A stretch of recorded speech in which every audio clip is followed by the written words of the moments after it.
We're like on the river. I'm not sure the name of this river in Sibonga, but it's really cool how they did this construction to help out with the flooding in the area during the rainy season. Got some nice bananas up here.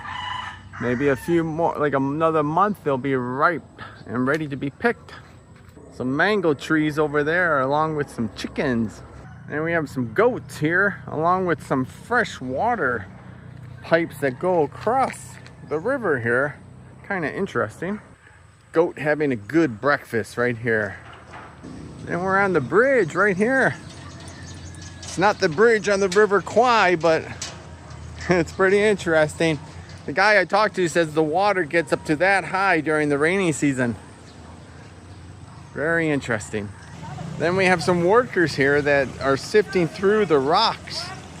And these rocks are used in construction, like houses and stuff like that.